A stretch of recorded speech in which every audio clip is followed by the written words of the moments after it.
This is St Leonard's Hospital. It's a medieval hospital. The first record of this place was in 1293, and it's theorised to have been a leper hospital. Why? Because it's slightly on the outskirts of Tynemouth. If you look over here, I'm just looking across the Powerburn Valley, or Spitaldean, let's say. Tynemouth is there, across there, and there must have been a medieval bridge to enter Tynemouth. So it's thought that travellers and people entering Tynemouth would have had to pay some toll or some alms to this hospital in order to enter the place. And it was under the auspices of the Prior of Tynemouth, I think. It was a dependent chapel and a dependent hospital.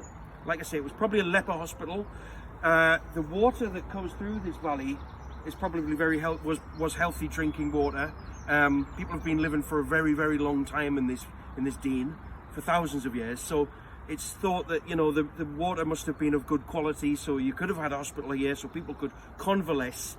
And you've got to remember that the medieval concept of a hospital is not quite the same as what we have today. A medieval hospital would have been something a bit more like a hospice, but also like a hostel, so the poor could congregate there and coalesce. And this is one of the stone coffins that's famous with this place. There's another one right there, and in the middle we've got this stone relief depicting a family, and these indents here of a mother or a father, 4 sons and a daughter. They would have been filled with brass decoration. So this was all uncovered in 1888 when the Duke of Northumberland granted this land to the public, and the workers who were building the park, they came across all this medieval foundations and medieval building, rather large. You can see the size of it.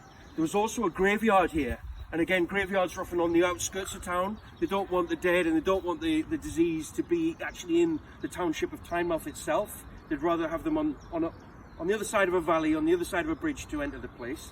So it's a large area, and it's got a very ancient origin. St Leonard's Hospital.